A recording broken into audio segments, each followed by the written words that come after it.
What's going on, Field Level family? It's the Field Level, the football podcast of the West Coast. Pat, that's Quan. We here for another Week 12 recap. What's going on with you, Q? How you feeling, bro? You want the truth? Don't give it to him so early. I am feeling good. I'm feeling blessed, man. I can't complain. Everything's going good, going as good as it can be during these hard times. What's up? What's up with Greg? I don't need man. See, I was trying to be cool, Pat. He tried to get me started, man. They coming at you fast and early, Quan. They coming at you hot and early, man. Hey, they hopped on hot and ready like that Little Caesar's pizza. You hear me? Man, for real, man. Chris talking about something else, but yeah, still an upset though. Nah, man. It was a great week. It was a great week of football, man. It was a really great week of football. If we'll be honest about it, I think it was a lot that happened, a lot that transpired that had us looking like, wow, what has occurred here? So, Week 12 recap. Y'all know how we do it every time after we get done with that, Sunday or Monday night football. We hop on and just do a quick recap of all that happened. He did say that. You are correct. You are correct, Chris. This was his words. I don't know what he was smoking. Don't know what he was drinking, but Quan. Hey, once in a while, Quan just says some stuff. I think Quan. I'm gonna tell y'all about Quan. Oh, here Quan we go. Quan don't mean what he say, y'all. Quan says stuff for shock value. He don't really mean it when he say it. Wow. It's more so him just trying to bring some shock value into the world, man. So just respect it. You know what I mean? Hear what he's saying, and then like had that duck back, man. Let that roll right off your back. You know what I mean? Quan, let's just hop into it tonight, man. Let's just jump right into it. Let's go. First on the docket, man. We got to deal with that cards and Pats game. Interesting game if you look at it by the numbers. Kyler Murray, 23 of 34, one interception, sacked twice, QBR of 54.7, only 170 yards. Cam Newton, 9 of 18, 84 yards, 2 interceptions, sacked 3 times. QBR of 6. Buns. QBR of 6. Then you have, DeAndre Hopkins, all those guys, they did their thing. Quan, and I think that you've been talking about this for a while now. What's wrong with Cam Newton? Okay, you know how this is why I like how we do this because wow. That is, man. You know what? I don't mind the Kellerman one. I know Max be tripping, but the Bayless one, come on, man. You the ultimate Bayless because you're the Brady lover. You the ultimate Bayless, for sure. Oh, we go talk about Brady. Oh yes, sir. But okay. Oh yeah, we're gonna deal with Brady. Back to Cam. When you look at Cam's interceptions, okay, let's talk about that. Cam's interceptions. Mm-hmm. If you watch the tape, it wasn't just bad throws. The first one was a tip ball by the D lineman. Those things happen, right? Right. And then the other one, he threw a deep, maybe not deep. He threw a curl route to Damiere Byrd and Drake Kirkpatrick, the corner for the Cardinals. We both know he's a physical corner, and Damiere Byrd just couldn't get out of his route. And Kirkpatrick picked the ball off Cam, threw it. He thought he was going to win the route, didn't win it. So that's Cam's picks. Now Cam, all the other stuff, I just think his mechanics break down more than often. His mechanics have gotten better than they were in Carolina, which is a good thing. But it just breaks down too much. And then, again, his weapons may not be, what he needs to succeed in this offense like that. I think I was talking to you earlier, Pat, like N'Keal Harry, I can't even label him a bust because New England receivers, like, you can't name me a receiver that plays on the outside for New England that's been productive other than Moss. But can I say this, though? Yeah. This isn't a new thing in New England, right? That's Having true. no-name receivers is not a new thing in New England.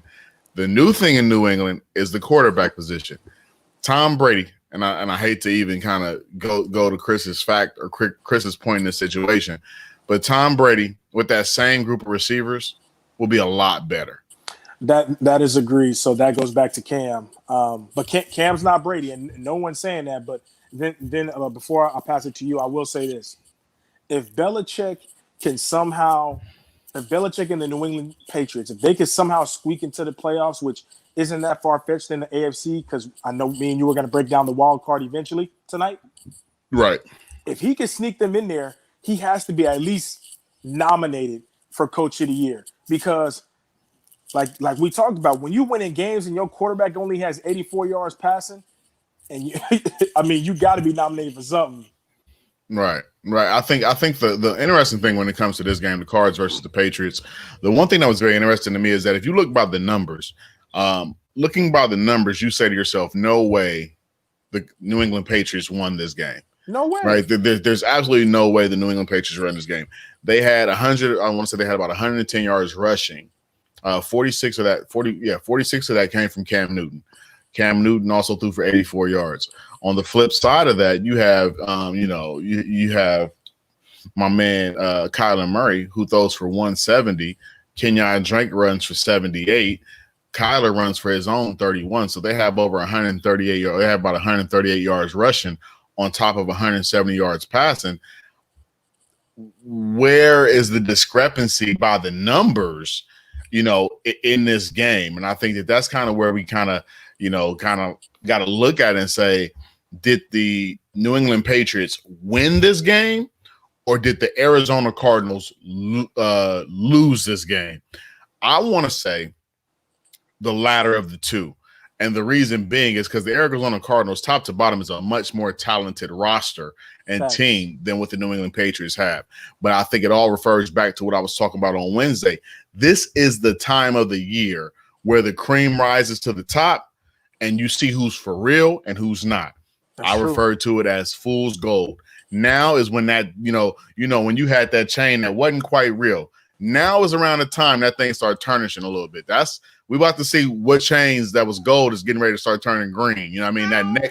That neck gonna start looking a different color in a second. So what I'm saying is that I think the Arizona Cardinals are one of those teams. What's up, little mama? Hey, girl. Okay, climb. The Arizona Cardinals are one of those teams that you're going to get ready to see start to falter. They're getting ready to start to kind of fall down to the wayside, and you're going to start seeing them lose games that they should have won, i.e. this one. But it also kind of reminds me of a trap game. There's always that game throughout the year that's a trap game. I think about the 49ers Falcons last year, trap game. You know what I'm saying? So these are different games throughout the year that you look at where you feel like that team should definitely win that game, but they just don't. And I think that's kind of what we have with Arizona this week. And you know what? I would love to see Cliff Kingsbury maybe try to adopt some different formations so they can run the ball, man, because Kenyon Drake, I know he gets a lot of flack in the media for them not having a run game, and they say Kyler Murray's their best running back, even though he's not a running back. Kenyon Drake is productive. I mean, let's not forget, he didn't play every game last year and was, I think, 60-something yards away from 1,000 yards, not playing every game for them, because they got him late. So I think I would like to see Cliff Kingsbury adapt to more. And one last thing, the refs need to stop throwing so many flags. Pat, there was a play in this game where the Patriots returned a punt to the house, and the dude for the Cardinals was chasing him, and the Patriots dude turned around, and they literally looked at each other. They went to go bang. The Cardinals dude dipped their shoulder, try to run him over, and then they're going to throw the flag because they said the Patriots do blindside blocked him. Like, they looking at each other. What are you doing? But anyway, that's just my rant. That's a part of it all, man. So that was that Cardinals-Patriots game. So the Patriots get the win. They improve. Cardinals dropping that division in the NFC West. The NFC West is going to be interesting going forward, man. You got the number one team being a 7-3 team, the fourth seed being a 5-6 team, and the middle. They're 8-3 now, right? 8-3. No. Yeah. 8-3. 12 games. Yeah. So they're 8-3. Then you have the backside of that at 5-6 with the Niners, and then it's a cluster in between. Interested to see how that shakes out the rest of the year. Arizona has to play the 49ers again. I want to say the Rams and Seahawks play each other again. So we're going to see what really happens and how that NFC West shakes out. I think the hardest game on any of those teams' schedule going forward will probably be the 49ers and the Buffalo Bills. Other than that, y'all got to get that game. Y'all got to. Yeah, the 49ers have to beat Buffalo in order to keep their hopes alive to get into that wild card position. Going on, man. I don't even really want to touch on this game, Quan. I'm going to be honest with you. I really don't, because it really has no value.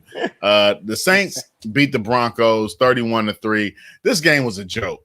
Like, this game was an ultimate joke. This game should not have been played. This game was a tragedy and a travesty waiting to happen.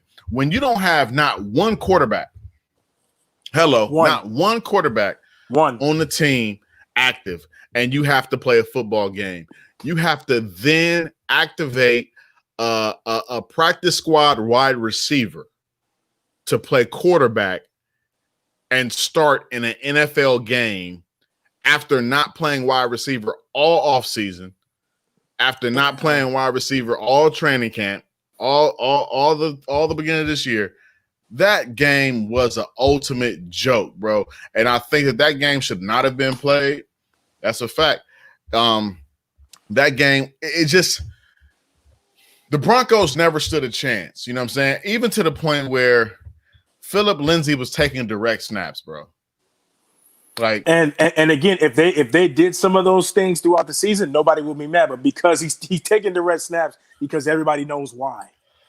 So Kendall Hinton, the wide receiver turned quarterback in a matter of a week, 1 of 9, 13 yards, 2 interceptions, a QBR of 0.1. It's not even fair. You can't even blame him. You can't even blame him. It's not fair at all. Latavius Murray, though, what I will point out, man, irregardless, on the defensive side of the ball, the Broncos had their squad. You cannot allow Latavius Murray to run for 124, but I will give you a grace in that being that offense didn't do nothing. You're on the field all day. You're on the field all day. The offense isn't doing anything. I want to say, if I recall correctly, and I'll even go back and kind of check this stat line here.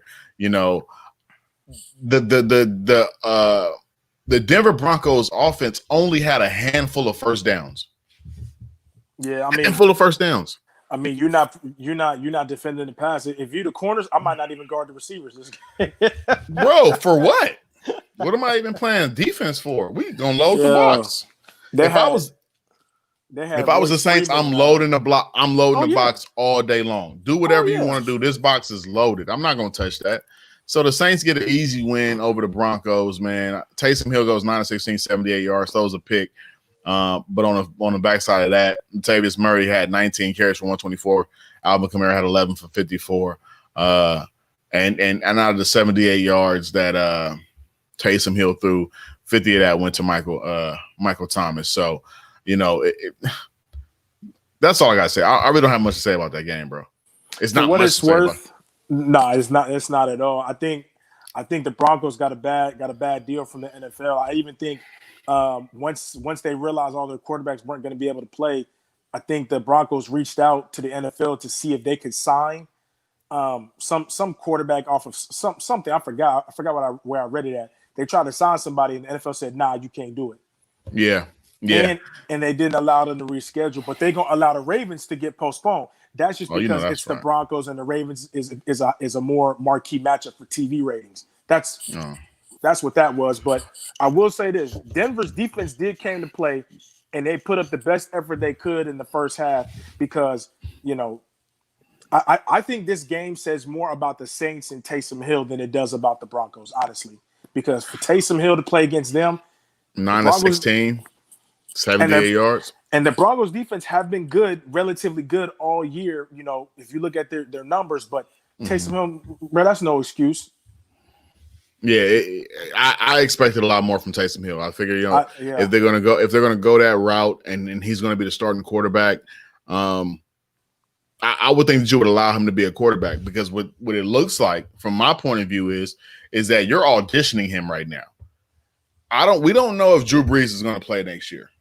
You know, he's not. I highly doubt Drew Brees comes back for another year. If you're going to make this an audition period for Taysom Hill, let the boy throw the ball. Let him put that ball in the air in a little bit. You know, at the end of the day, people ready for you, Kwan. I swear to God, it's crazy. If you're not going to throw the ball, get him out of there. Jameis Winston needs to play. We got to see what it's going to be at the end of the day.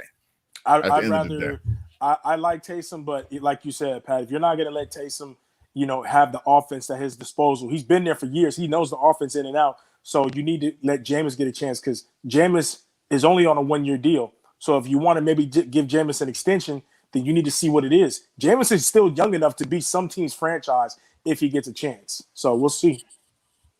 No, that's real. Next game on the docket. Let's get through it, man. Chargers and the Falcons. I mean, the Chargers and the Bills. This game for me is very, very interesting. I'll tell you why. This Charger team is the most frustrating team in the NFL to me this year. The amount of talent that's on this team, the amount of talent that's compacted into this team is absolutely ridiculous, right? When we came into this year, we were excited. Granted, you have, Derwin James goes down, he's out. Granted, you trade away Desmond King, but you still have Chris Harris Jr. You still have Kenneth Murray Jr. You still have Joey Bosa. You still have, the Ingrams of the world. You still have the Adderleys of the world. You got guys on this team that are really, really good. You still have, Mike Williams. You still have Keenan Allen. You had Austin Eckler, who was coming off of 1,000-yard year. You had guys on this squad that honestly I felt as though this squad can make some noise. Insert Justin Herbert into the lineup, who came out guns blazing, do what he was going to do, even though I doubted him the whole way through. But I'm even now kind of starting to pull back my enthusiasm a little bit because I look at the numbers. Quan, I look at the numbers. 31 of 52, 316 yards, 1 touchdown, 1 interception, 3 sacks for 25 yards. But then I also look at the fact that out of that 31 or out of the 52, 26 of those 52 was either targeted to the running back or the tight end. What does that tell me? Check down. Last read. And a lot of times what you see with a young quarterback is that he doesn't want to go through his progressions, completely. So instead of looking to one first, he'll panic and go straight to check down. When Austin Eckler had 16 targets in the passing game. Austin Eckler had more targets than he did rush attempts. Yeah. More passing targets than he did rush attempts. So I think that's an issue there. They got to shore up. They got to figure that thing out over there with the Chargers because they do have a good team. One guy that I've been impressed with and one guy that kind of is on the decline for me, honestly, set off gangbusters, came out at the beginning of the season, was going crazy. Josh Allen was going crazy. He is now becoming up and down week by week. You don't really know what you're going to get. But I am impressed with Devin Singletary. 82 yards rushing in this game. Devin Singletary has been putting together a couple of nice little games. They drafted Zach Moss this year, but it's starting to look like, hey, Devin Singletary is like, hey, I got this. I can do this. So the Bills have a solid team. Playing the Chargers as close as they did, I think that that kind of worries me a bit. But the Bills at this point in time are becoming pretty beatable to me. How do you feel? No, you're absolutely right, man. That's why the game we're going to talk about next, this is why the wild card picture in the AFC is just so crazy. Because the Bills, they have a very good record, but they are beatable. And with the Dolphins continuing to win, that's going to come up to like, you know what I'm saying? It's going to be back and forth. But you know what, man? Oh, shout out to Zach Moss. Zach Moss ran over Kenneth Murray, something furious in that game. Oh my goodness. The Chargers, bro. All the players you mentioned that the Chargers have that we thought would be key contributors, a lot of them missed significant time this year. Chris Harris just came back this game after missing like 5-6 games. Joey Bosa missed a big amount of time. Melvin Ingram missed time, came back, and now he's out for the year.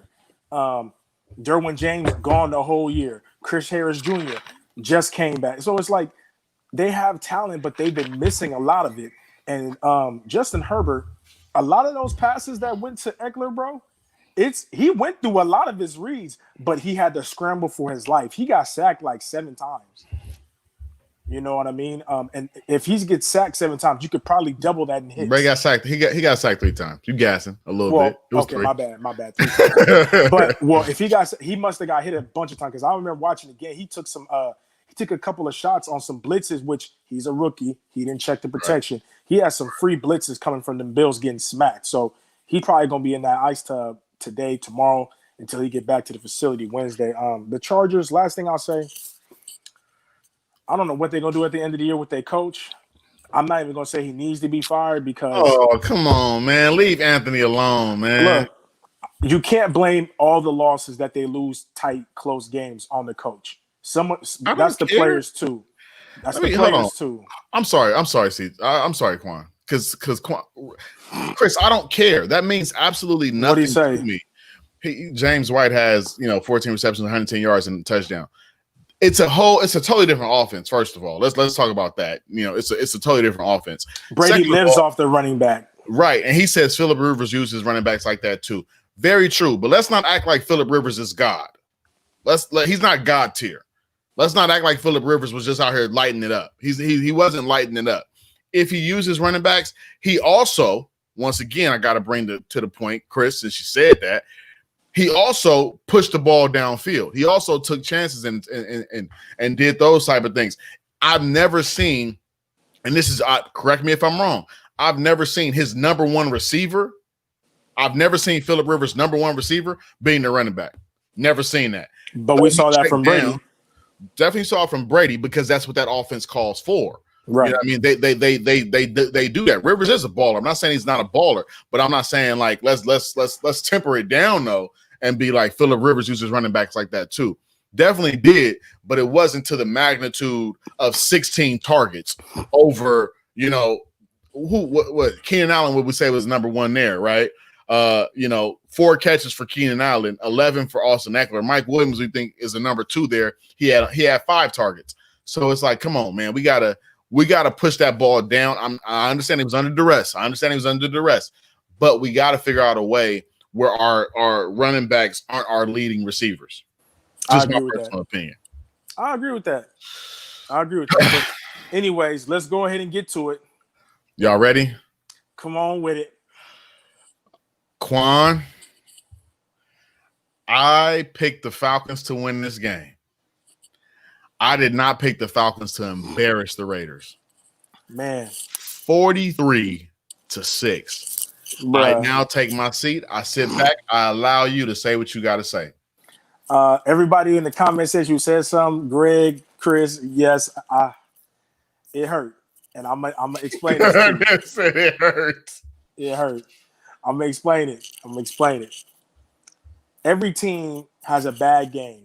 This was ours, but I'm not gonna just leave it like that. There was a lot wrong with this game. I told Pat earlier, I don't think this team came to play this week. I think they looked over the Falcons, which is amazing because you have a chance to make the playoffs. If we take last year's team at this time, last year we were 6-4, just like we were 6-4 when we played the Falcons. We lost to the Jets last year, 34-3, became 6-5. We just lost to the Falcons 43-6. We're 6-5. I hope this isn't a replay. Now let's get to the game. Derek Carr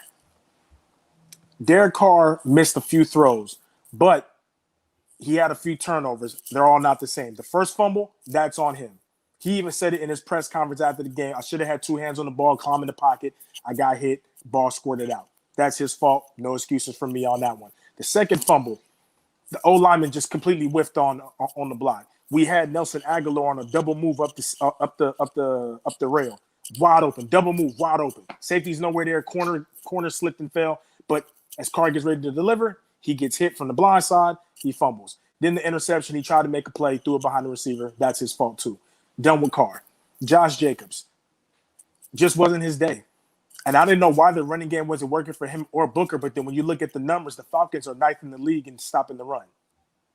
So, no excuses, but that's what happened there, and he fumbled. The fumble was because he was fighting for extra yards. It happens, okay? He needs to correct that. The rest of the team, though, they were shooting themselves in the foot, Pat. I don't know if you watched the game, but there was a point in the game, bro, where it was 13-3. The Falcons are driving down. Third and 6. We got to get off the field. Pass is deflected by our corner. personal foul, roughing the quarterback. Max Crosby gets mad, hits him in the helmet, free first down. Okay, you give him 3 yards. Another third down comes up later in the drive. Then we get a holding call, automatic first down. It's like, bro, like we shot ourselves in the foot. So, and then we had 11 penalties for 150 yards, bro. How do you win like that, Pat? Even so, that tells me every time you're trying to get momentum, every time you trying to do something, you shoot yourself in the foot. And then the last thing I'll say, when it's 20, I think it's 20-3, the Falcons are on the goal line, and we need someone to make a play to spark something. Trayvon Mullen gets a pick right in. I know Mees is a DB coach, and Pat, you a DB guy too. Mm-hmm. You know it's frustrating when the quarterback throws you a lottery ticket.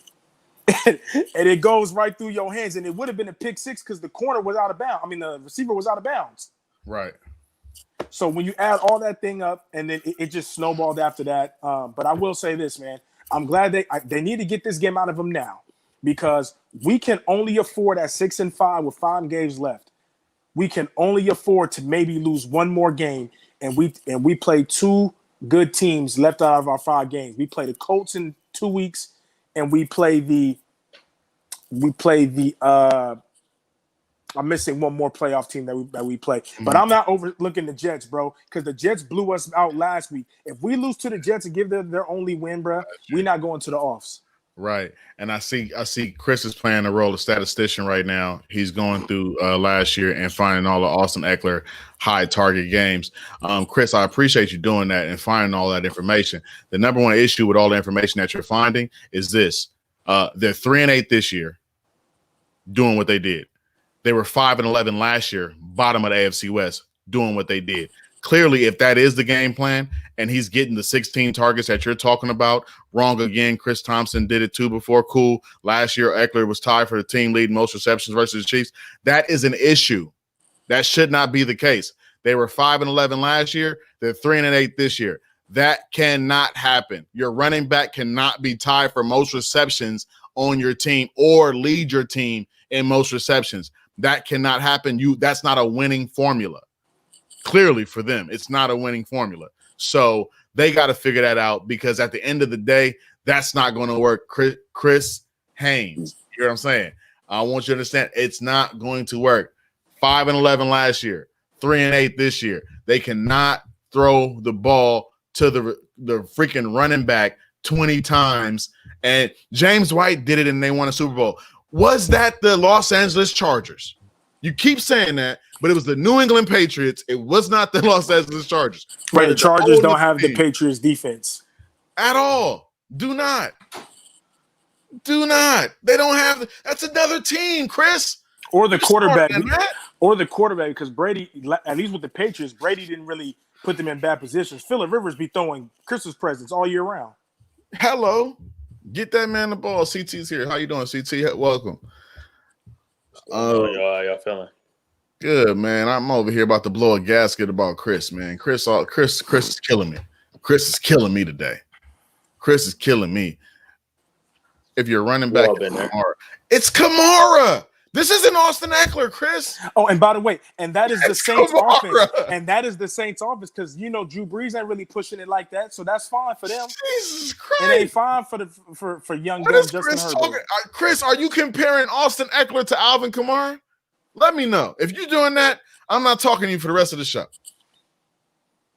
Brady puts so is he the GOAT because he putting them in bad positions? You got to pick one or the other here, Chris. You can't say Brady's the GOAT and in the same thread say Brady puts them in bad positions.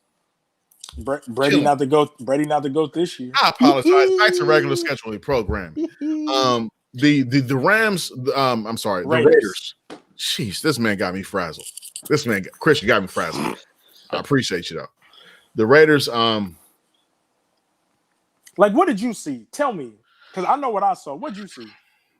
One thing that I learned from Kyle Shanahan, this is just like learning and listening to what Kyle Shanahan said, because Kyle Shanahan says a lot of great stuff. Kyle Shanahan said, there's no way you can have 4 turnovers on offense and expect to win a game. Facts. Derek Carr had 3 fumbles, lost all 3. Josh Jacobs had one fumble, lost that fumble. Add that to the one interception Derek Carr throws. We now have 5 turnovers on top of being sacked 5 times, on top of the fact that your number one running back rushes for under 30 yards. And now you have to put the ball in the air 39 times. We're not in the winning formula because you guys aren't built to win that way. So immediately you're behind the 8 ball because now you're trying to work back from a place that you're not built to work back from. Do you guys have the pieces to make something like that happen down the road? Sure. You got the Henry Ruggs who can stretch the field. You got Hunter Renfrow who runs all your underneath routes. And I have to say, Hunter Renfrow looked amazing. Yeah, Renfrow looked amazing. Well, he shot himself in the foot too when he Derek Carr delivered him a nice 20, 30-some yard pass. Could have got us down to the 1 when the game was still a 1-score game, and he dropped the ball at the 1. 9 targets, 7 catches. So I feel you. He played good, but that's the kind of plays that we need to change the momentum of a game. Right. That is momentum shifting plays. Right. I think one thing I will say also on top of the fact, you guys actually did put pressure on Matt Ryan. You guys hit Matt Ryan 8 times. He got hit 8 times and then got sacked once. But the difference is that you guys were getting to him a step too late. Everything was just a step too late. You know what I mean? Yeah. And it's almost kind of embarrassing. And if I could be real, it becomes a bit embarrassing to get to a place or to a score of 43-6 against the Falcons and no Julio Jones, no Todd Gurley. Like, I was sitting back like, wow, how did that happen? Well, what? I said, well, Gurley could miss. Gurley could have played, wouldn't have mattered. He averages like 50, 60 yards rushing the game. I ain't sure. The Julio was the big one. He averages like 2 or 3 touchdowns though too. Man, Lendell White scored hella touchdowns and he barely ran anywhere neither. So I mean, I'm not worried about. Okay. Hey, that was in college, bro. He wasn't that nice in the league. But let me say this. Let me say this though. I said this on Wednesday. I caught flack. I said, "Hey, Raiders last year were 6-4 this exact time." Facts. The Raiders were 6-4 at this exact time. I said, "Bro, I'm getting fool's gold vibes." And I think that we got to a place, and I think Miles said this a bit earlier, where we were talking about that Saints-Falcons game, and we was giving them a little heat for that Saints-Falcons game. Falcons comes back the next week and put a whooping on the Raiders. I'm sorry to say, Quan, y'all gold chain turning green. The gold is starting to scratch off, and I see some silver under there. So I can't be that mad because I can't really defend it after that loss. But I ain't gonna say, I'm not fully in agreement with you, but I feel where you're coming from. CT, what you think about it, bro? Miles said he's seen a nice catch by Ruggs. Yeah. Chris said the Raiders will finish 8-8. Greg pointed out that the Falcons wide receivers had a lot of yak against the Raiders. So yeah, we are. I want to say the bottom 3 in the league in most missed tackles. So you're absolutely right. We need to correct that. But we're not going to correct it now. It's already week 13. If they can't fix tackling, which is mostly an effort thing, then it is what it is. CT, what you think, bro? Yeah, man. This is a tough loss, man. This was an opportunity to kind of separate yourselves, amongst the upper echelon in the AFC, specifically in the wild card. We know that the Kansas City Chiefs have this division, but you guys played them tough, and it's really just about positioning and where you guys can land later in the season. This was a missed opportunity. It's a gut punch, essentially. This is hopefully the worst that you guys will play, So I believe that only way to go is up from this point, but it's all about the consistency and trying to put together some wins late in the season to really put yourself in position, because you guys need to get to the playoffs, man. It's about time, Yeah. Otherwise, you're going to have to blow it up, within the next season. So I think it's now or never. So we'll see how they respond. I'll give y'all a week to kind of figure it out, but this was bad. I'm not going to lie. Yeah, but what I will say is I don't want to blow it up because they're so young. You know what I mean? That's a very young team, especially on the defensive side of the ball. Max Crosby, Damon Arnett, Abrams, those Trayvon guys. Mullen, yep. Trayvon Mullen. Those Well, let me say this: kids. It'll be some significant moves made if they're not able to get to the postseason. Right, Quan, you want to answer that question from Chris? Oh well, yeah. It's the pass. We have no pass rush. We have no consistent pass rush. Max Crosby leads our team in 6 sacks with 6 sacks. I almost saw older brother Joey Bosa get 6 sacks in one game yesterday. So, like, this is why we signed whatever's left in the tank of Vic Beasley to do something. Like, at this point, I don't even need sacks. I need pressure. I need the quarterback to be off script because all the quarterbacks we play remaining on our schedule are not really that mobile, except for when we play. I guess you could say Sam Darnold's a little mobile, but you could. Oh, and we play. Yeah, that's it. But anyway, before we move on, I got 2 more things, and then we could forget about the Raiders. 2 more things. John Gruden said after this game, this is going to be a testament to how much command he has of this franchise. He said, "I apologize to the Raider fan base for that ugly performance. It happened last year when we played the Jets. It happened today. It will not happen again." And I already see that kind of attitude already taking place because certain players got benched that didn't start against the Falcons last game. Littleton, that high-priced linebacker we had, did not start. Now he played a lot of snaps. So if you look at the snap count, based on formations and all of that, but Moreau and Kwiatkowski are doing a great job as a pair. So he's on notice. Our starting safety Eric Harris got replaced by Jeff Heath. So that also happened. And so I just start to see little changes, but this is going to be a testament, and I think it's going to work because after the game, Pat and CT, I don't know if y'all saw this, the last touchdown the Falcons scored when the defense went to the sideline, Malik Collins, not him, Jonathan Hankins, came off the sideline, threw his helmet at the bench, and started kicking stuff. Had basically an OBJ meltdown. And Jonathan Abram, who's our young leader, went over to him, gave him kind of one of them, a bruh hug, put his arm around his head, and it looked like Hankins was like crying. And then Hank, he put his arm around him, and they had the camera on for a minute. It was talking. It was probably, whatever they was talking about. Then another player came over and had like a little bromance or whatever. So hopefully they need to. You hoping that's y'all come to Jesus moment. That's it has to be because Pat, you called it last week. We lost to the Jets last year at this same time, and we play the Jets again this year. They only had 1 win last year when they beat us. Right. So we cannot lose any more games, and I think Gruden will get it right. Be interesting to see, man. Next game on the docket that we're going to touch on is that Rams and the Niners. The 49ers beat the Rams 23-20. What I said on Wednesday night to the people that were listening. If you're going to say it. We do not lose to the Rams. We don't lose to the Rams, bro. We don't lose to the Rams. I don't care. That time is over. That time is done. The Rams have not beat the 49ers in now 2 years. It's not happening. We don't lose to the Rams. And that was the number one thing that we came into this game with. I was excited because Aaron Donald came into the game talking trash. He did a lot better. He backed it up. He played. He played a lot better in this particular game. But what I will say is that what the greatest, and I don't even know Cuz's name, but I'm gonna just say it like this: the greatest matchup that was in that game was Kyle Shanahan as the OC versus the Rams defensive coordinator. The reason why I say that, and a lot of people get upset by the play calling that Kyle Shanahan, decided the way he decided to call that game. But if you watch the first matchup and you watch last on Sunday,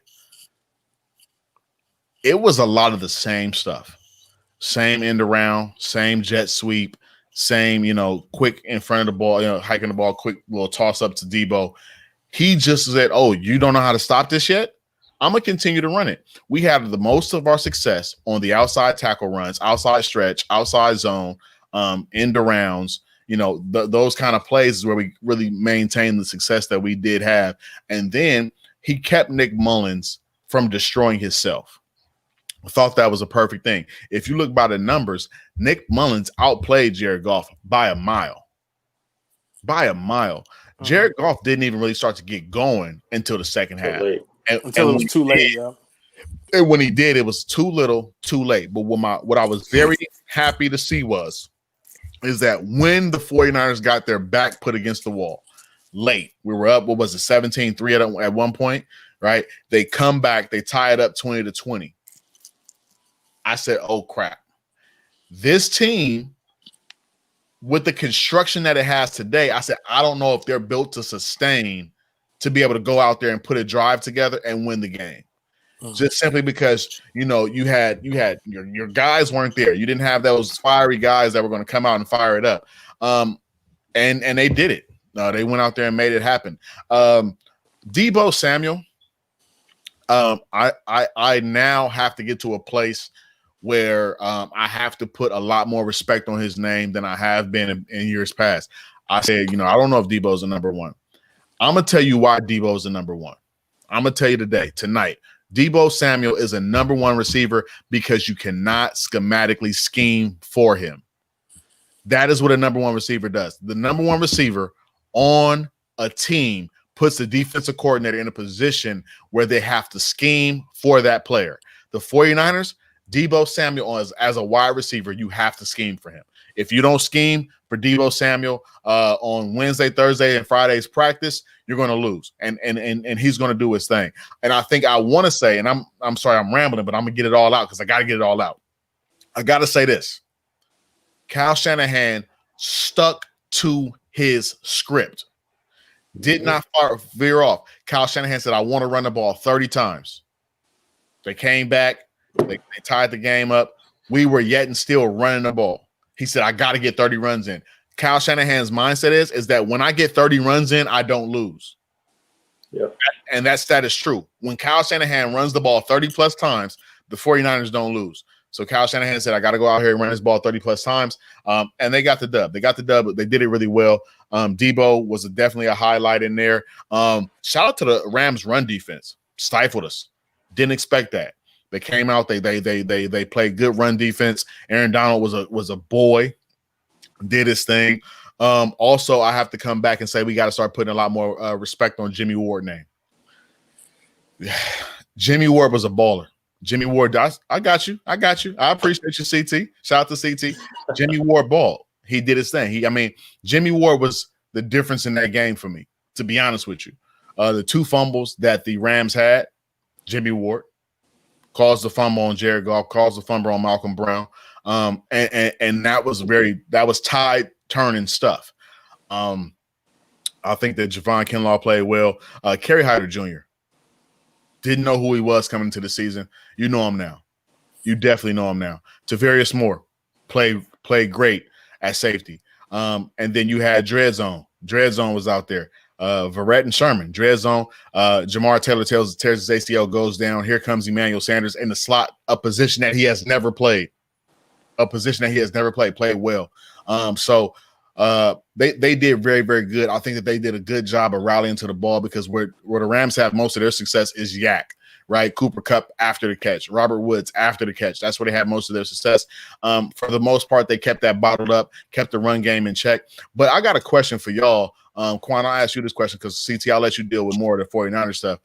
What's going on as far as why aren't the Rams using Cam Akers? Like, Cam Akers didn't get his first carry until the second half. Well, and this is just my insider portion. I'll give you this. My insider portion, Aesop was like, Cam Akers is the best running back on that team. He was like, I was in practice every day. Cam Akers, he was like, I was in practice every day.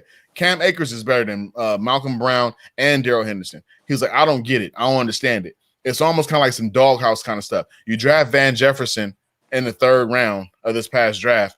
Does he even get 5 offensive snaps?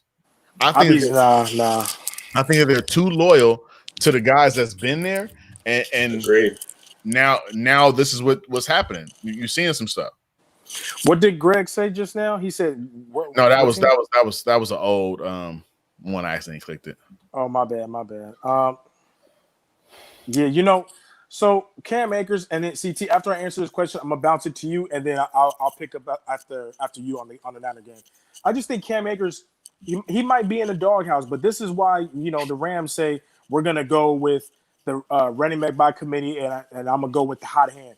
The problem with doing that is when you take a guy as high as Cam Akers who has the ability, you saw what you saw in college enough to make him the starter. I know you don't want to hand positions to people. You guys both know I don't like just giving people positions based off why you draft them. But I do think that being in the doghouse or not getting as many carries as you want will bring that hunger in you. And when he got in, he ran angry. He did. He ran angry. And True. maybe this is what they need to see from him in order to give him, like, look, man, we just wanted to see that. Now go. And maybe that's what it takes. This is why you have competition at every position. You can't just be handing out starting spots because you were drafted in the second round. You know what I'm saying? No, that's very true. CT, before I throw it over to you, one thing that really messed me up this game, and I told this to Quan earlier, this game guaranteed that Robert Saleh will not be the D coordinator of the Niners next year. Yeah. This game was a guarantee to make sure that Robert Saleh will not be the D coordinator of the Niners next year. He'll be the next head coach of the Detroit Lions next year. As he should be. He's from there. So Yeah. I hope, that works out for him and they set him up nice with the right situation. He might not be the only person on the Niners leaving too, so we got to watch out for that.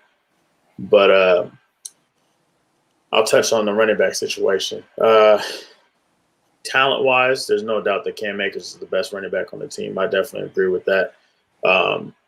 They are a little bit too loyal. Personally, I don't believe in Josh Reynolds, a receiver. I don't think he's that nice. I saw him give up on routes, and I'm thinking about that like you got somebody right. I think I hit his dad up on Facebook like, bro, this is embarrassing. Right. You have a running back lagging on routes and stuff like that when you had a dog that you could have been using. You're not even using Van Jefferson the way that we expected you to, based on what you guys said. And, I'll be honest, Darrell Henderson looked okay in certain spots during the season, ran well against the Niners in the first matchup initially. But there's too much inconsistency, man. And to be honest, maybe he is in the doghouse. I'm talking about Cam Akers now. But if you haven't shown them enough to go ahead of those guys, then that's on you to a certain extent. What have you done to separate yourself? And it is his first year. Maybe he's still learning to be a professional and kind of figure that out. It's a very unique season, no training camp, no OTAs and stuff like that, as you normally would have it. But he obviously hasn't shown them enough for them to truly trust him. But when he got in, he was pulling off some runs. And, just as a running back, seeing your team get chopped up like that, on a few runs is very heart-wrenching. So, I wish Cam Akers the best for the rest of the season. Obviously not against the Niners, but he got some work to do, man. He definitely has to build that trust because they're going to need him. Mm-hmm. No, definitely a fact. I do want to just make mention of some numbers here. Nick Mullins was 24-35, 252 yards and a pick. Jared Goff was 19-31, 198, 2 picks. Raheem Mostert ran for 16 carries, 43 yards. Cam Akers 9 carries for 84 yards. Darrell Henderson had 10 for 19. High receiver. Debo was 11 for 133. And then Robert Woods was 7 for 80. Difference in the game, though, was basically one turnover. The 49ers turned over the ball 4 times. And I believe that the Niners turned it over, or the Rams turned it over 5 times. So that was a difference to the game, where it was 4 and 5 or 3 and 4. One of those, I gotta look back at it. And Corn, you got a good point. Goff is 2-7 versus the Niners now. That's his kryptonite right now. Yeah. I'm happy you said that too, Corn. It's like something about playing the Niners. I think, and this is just what I've said to you. I said this to you earlier, Quan. I think that just personnel wise, we match up really well against the Rams and what they're trying to do. And what you have is a situation where the Niners and the Rams offenses are so similar because McVay is from that same, Mike Shanahan coaching tree. So things are very similar. So the Niners defense has seen a lot of this stuff at practice every day. One thing that really baffled me, I remember I was sitting down watching the game with Miles and Esop, and I was like, "Yo, is Jalen Ramsey playing?" Like That was interesting. you Yeah. didn't really like the way they used him on Sunday was kind of odd. Like he was guarding Kendrick Bourne, and I was like, "Huh?" He played a lot in the slot. Like it was where they was moving him around in some weird spaces, and I didn't really understand why they were doing what they were doing. So yeah, that's coaching doing too much. Like right. stick to the script. Like what are you doing? Right. You out thinking yourself. Also I wanted to add this too, man. You know, this was probably, and I told you earlier, this was probably the most physical game I've seen in a while. Yeah. At least this year. This game was so physical. You had safeties flying, and I know y'all saw it on both teams was flying down in that box, popping everybody. You had the quarterbacks getting beat up. Aaron Donald was throwing everybody around, ragdolling everybody. I told Pat Tavarius Moore probably deserves to get another contract after the way he was out there smacking, and Jimmy Ward been smacking. So Greenlaw, y'all clearly made the right choice by letting go of Quan. Greenlaw is another guy who was in that Cam Akers hole. I'm not gonna say he was in a doghouse, but not getting as many reps that you think you should brings out that dog in you. And last thing, CT, I agree with you about the trust. He might need to earn that trust, which is what I talked to you guys about Henry Ruggs needing to earn the trust of Derek Carr. I think in the Falcons game, even though we lost, I think in that game he's earned Derek Carr's trust because Henry Ruggs is our best 50-50 ball catcher. Mm-hmm. And he had a couple of catches that were like, oh, okay. Yeah, finally they're starting to scheme in some ways. And after he made that big that 50-50 catch he made, did you see what he did when he got up off the ground? He spun the ball on the ground and was just yelling. That's frustration. That's I want the ball. I'm a dog. Give me the ball. So I like to see that. So Cam Akers just needs to keep doing what he's doing in practice, and hopefully he can ride them into the playoffs. But you guys are right. The Niners played a good game.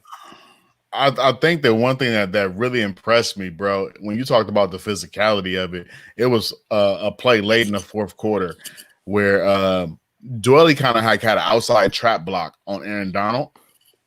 Bruh, when I tell you Dwelly blew Aaron Donald life up late in that game, I'm trying to find it. Actually, I think I might have found. I don't know if you guys can see. We're going to just hold it like that. If y'all can see, watch Dwelly. And he just came across and just blew Aaron Donald whole life up. So when you talk about the physicality of this game, I dropped my whole phone on the ground, bro. I'm scared to pick it up. But anyway, when you talk about the physicality in that game, that was definitely a testament to what was going on in that game. So shout out to the Niners getting a win over the Rams. Big win. What you say, Corn? Staley was trying something in the first half, which was weird. We played a lot of zone early, which hurt us early. And on top of that, offense was in no rhythm. That's a fact. But I do got to tell you, Corn, since you're on here, the brooms was out. Sweet. He a Rams fan? He a Rams fan. Yeah. So, if I could dive in a little bit real quick, I won't take too long on the Niners. We know who Nick Mullins is. Definitely expect a little bit more from him, but I also understand that our offensive line isn't really playing well from a pass pro perspective, from a run block perspective. I'm not happy with what I'm seeing consistently on the line. I do know that there's some pieces missing. We haven't had our center all season. Colton McKivitz had his first start. Some different moves there, and you're going against Aaron Donald, so that's a challenge within itself. McGlinchey hasn't looked good. He's getting put on his butt quite often. It's embarrassing, to be honest with you. But I did see some fight, some punch. It's just, superior talent and being put in a situation where you can't be successful because you don't have necessarily the backing that you need. Colton McKivitz and McGlinchey aren't formidable yet. Hopefully with more practice, and that's a whole nother topic as far as their practice schedule and whatnot. We'll talk about that on Wednesday. So it definitely gives you an idea that it's a lot to lust after. But if you could comment on this real quick, what a difference it makes, tone setting, to have your running backs back. Like I love, Moser, he didn't have the best game. He came out and had a nice touchdown to start the game off, played physical, looked a little bit off with, his whole selection, but I'll be honest, the Rams played pretty well, and then Jeff Wilson showed some explosion, man. I almost felt like he should have had the ball more. I love how he always played. feel He like was that. the hot hand, in my opinion. Yeah, that's true. Hopefully we can get him back in the passing game as well. And then Jet McKinnon, I actually liked how they used him. He came in at the right time to spell them. To be honest with you, I know that's not your guy, but I think that at this point, put it in the comments. that is ideally the way that he's used, because he gave us good positioning with the football at that point in the game, and was able to spell some of our running backs. Wow, that's crazy. Facebook too. And then from a receiver perspective, Debo's just a tone setter, man, for this whole offense. And now you see how important he is, and that was kind of debatable, earlier on. But Shanahan is at his best and in his bag when he has Debo Samuel, within his scheme, and he's able to utilize him in that sense. Nobody else proposes that threat. AU would have made a hell of a difference too. He said Debo is one of the best players he's ever coached. I believe it. And defensively, actually, before I say defensively, we got to figure out how to connect with Jordan Reed, man. The dude was doing work with some routes. They got to figure that out, bro. I flick him the ball. Do whatever you need to do. I'm on my way to Arizona. But, I'll get it there. Anyways, defensively, man, it was good to see Sherm.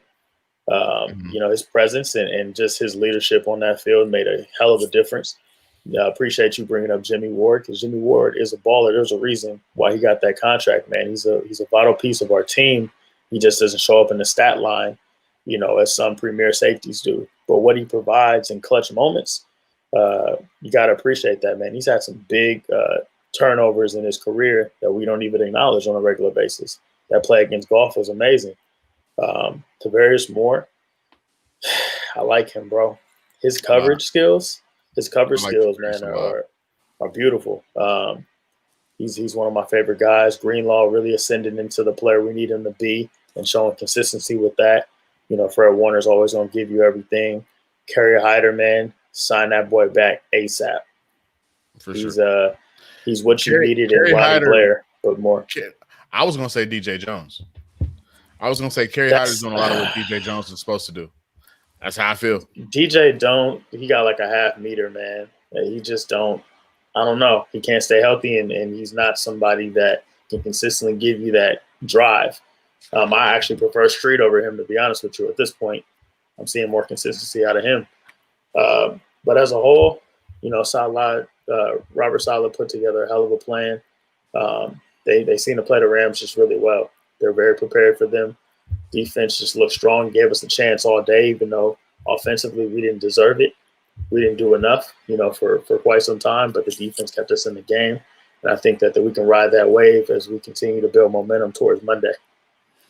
No doubt about it. So moving on, let's jump over, man. We're going to jump over to that Bucks Chiefs game. What a game. What a game.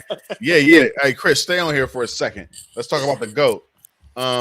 What a game in that Chiefs Bucks game. And I'll touch really quickly and I'll move off and I'll let you guys talk about it. The thing that was most impressive to me when you saw that stat line of Tyreek Hill having 203 yards in the first quarter with 2 touchdowns, you go back and you rewatch that game and you see that their first drive of the game led to a field goal, right? I want to say he had a couple catches on that drive. They only had 3 drives. Listen to what I'm saying. They only had 3 offensive drives in the first quarter. The Kansas City Chiefs only had 3 offensive drives in the first quarter, and Tyreek Hill had 203 yards and 2 touchdowns. Off of 3 drives, one of which ended in a field goal. But what I will say, as it pertains to the GOAT, come on with it. GOAT Brady is, I liken him to kind of the same regard this year that I look at Josh Allen.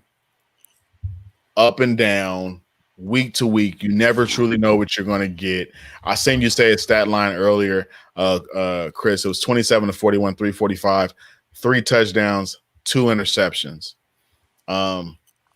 One of those touchdowns And one of those touchdowns and 37 yards of that was all Ronald Jones. I mean, that kid, the way he caught that ball, hit the sideline, hurdled over dude, and just kept it pushing was just very, very impressive. What I will say is that, the GOAT was hit 8 times, but it didn't look that great to me. It was a couple passes over to Mike Evans, and I feel like he never really connects with Mike Evans how he's supposed to. I know. The stat line is going to tell you Mike Evans had 3 catches for 50 yards, but then you also got to go over to that other column and see that he had 9 targets. I just said his stats, Chris. Just said his stats. I just said them. I know them. But I know you like to deal with numbers and look at numbers, but did he pass your eyeball test? Negative. When you watch that game, he overthrew a lot of balls. He didn't look confident in what he was doing. So now what we have is, since we're talking about it, we have a Tampa Bay team, which is very interesting, right? Because this Tampa Bay team that was doing oh so well. And Chris and Quan, I think you guys remember how I talked about these guys early in the year, right? Early in the year.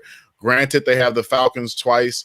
They have the Vikings and the Lions, so they have a pretty cakewalk schedule the rest of the way. But if they drop, let's say, 2 of their last 4, could we be potentially saying that the Tampa Bay Buccaneers might not make the playoffs? I don't think the Bucs can get in the playoffs if they go 9-7 because the other team, because they're fighting for a wild card. They're not going to catch the Saints. So the wild card in the NFC is going to be between the Rams. I can say the Niners now. The Rams, the Niners, the right now you got Chicago and Minnesota. I think it's Chicago and is it Minnesota? Yeah, Chicago and Minnesota. Yep. So this Minnesota game is also important then. Very important. That Minnesota game is very, very important. And what worries me about that Minnesota game, and I think that Greg just actually said it, is Tyreek Hill exposed that secondary. He does now. Granted, Minnesota does not have the same speed that Tyreek Hill has, but Justin Jefferson, bro, can play. He ain't no slouch. So we might have a situation while you're talking so strong, Chris Haynes, about the GOAT, where the GOAT might not make the playoffs. 7-5 is not bad. We know that, Chris. We know this is what I'm talking about when it comes to Chris, we understand that 7-5 is not bad, but 7-5 becomes bad, Chris, when you've lost 3 of your last 4. That's when 7-5 becomes bad, Chris, is when you lost 3 out of your last 4. That's when we got to start worrying. That's when you start ringing the alarm a little bit. When you've lost 2 straight and you're a 7-5 team. Because when you remember, when you lost 2 straight, you were 7-3. Now you're 7-5. There's no wins going. There's no uptick in the win column, but there are upticks in the loss column. Just wanted to put that out there so you understand it. You understand what I'm saying? On top of the fact that I do want to give the Tampa Bay Buccaneers defensive line some credit. They were pushing Patrick Mahomes. He was on the run. He was on the scramble. They were pushing him outside that pocket. They were trying to get after him. But at some point, I have to say, too much Pat. It was too much Pat. Wow, really? You gonna legalize that, man? You gonna trademark that? I should get a shirt to say "Too Much Pat." Yeah, you can like that little merch. Yeah, I'm on that. Good look. Miles, I thank you for it. Miles says the Bucs are going to lose 2 more games. How they playing? Is what it is. Hey, if that's the case, they're not going to the office, and then you do what CT said. Then you blow it up. So Chris says 5-6 Minnesota, as if to say, you can't act like Dalvin Cook ain't Dalvin Cook. Dalvin Cook is, I think he's second in the league. That's why I love. That's every once in a while when Chris comes on, I love him because he'll say, "Oh, 5-6 Minnesota, 5-6 Minnesota," not realizing that same 5-6 Minnesota has won 4 of their last 5. Hey, not realizing that they not Sneaky, realizing that 5-6 Vikings. Didn't the Bucs lose to the 5-6 Bears? I think so. That's what I'm saying. Like, I think so. I mean, I'm just saying. Lost to Nick Foles again. Foles, baby. Yeah. Like he said. He said that too. Look. Bears, LOL. They beat them. They beat This year. y'all. They beat They y'all. beat them this year. Come on, bro. You got to do better than that. You got to do better than that. I'm sorry. I'm done. Go ahead, CT, bro. Tell me what you think, and then I'll follow. Oh, good. Yeah, I don't know about the Bucks, man. The chemistry. Brady doesn't have a defense, in the stature of what New England provided him for many, many years in Tampa Bay. And he can't rely on them to really get him out of too many situations now. Now it's more so on him.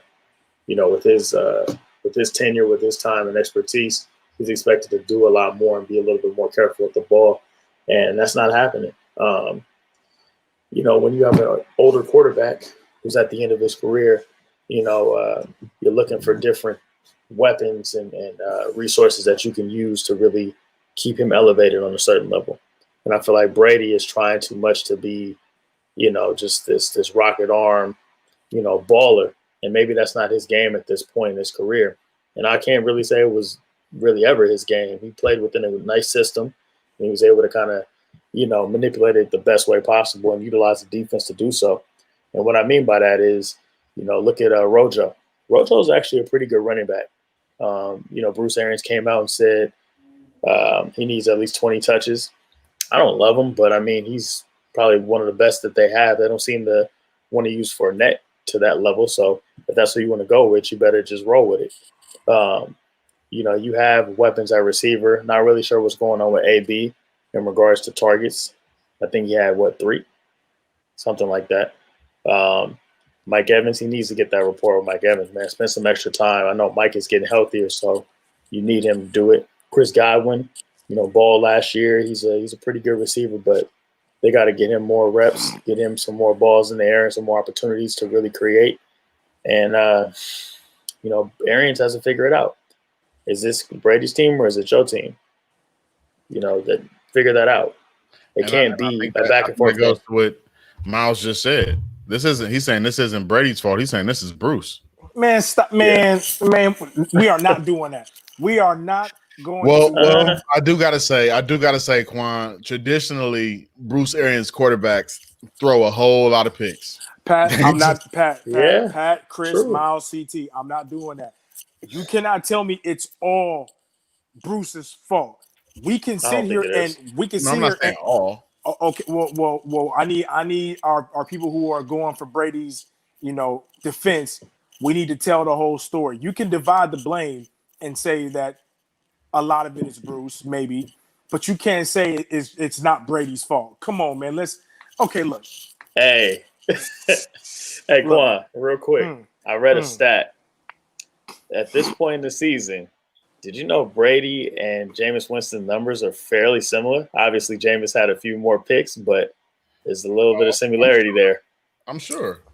So, see, and that's very telling because Jameis kind of got a bad rap there, Right. Now, this is what I will say. I agree with Craig. They need to give Rojo the ball more. But this is if anything, this is BA's biggest problem.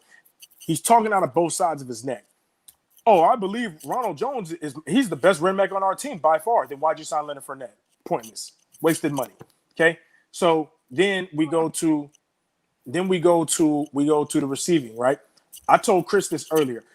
I don't think, and this might just be because they've lost 3 straight, but I don't think the Bucks care enough. I look at their face when you watch the game. You look at body language. You look at how they run these routes, and then after they don't get the ball, or if Brady throws the ball in the dirt, even on Brady's touchdowns or Brady's incompletions, you don't see it from a want to perspective. And that's just what I see. Those Eagles. They look like those Eagles with Vince Young, Mike Vick, and McNabb when they were just loaded up. They kind of remind me of that with too much hype. Possibly, yeah. I think that's a good point, but I just don't see the energy there.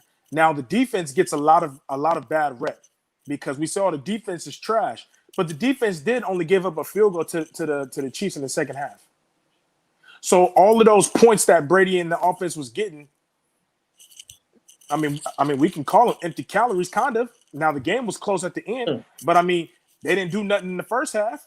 It was 3 and outs. So we sitting here blaming the defense and blaming You know, Tyreek Hill having a record-setting first half, record-setting first quarter, but the defense, the Bucks offense went 3-and-out the first 3 drives. So that means the defense is on the field the whole time, right? And defenses are going to get tired being on the field that much time. We even going to be more tired if we're going to be on the field the whole time and having to guard Tyreek Hill and Mecole Hardman and Sammy Watkins, who runs a 4.5, and Travis Kelce, who runs a 4.6 from the tight end, and Clyde Edwards-Helaire, who runs a – I mean, come on, bruh. Actually, Say his name again. Say his name again. We're not doing all Well, that. he didn't do that well, but, you know. Yeah. Actually, you know what I mean? I just want, as we move on, I just want us to really focus in that if it does occur, Pat did say in May that the Tampa Bay Buccaneers will not make the playoffs.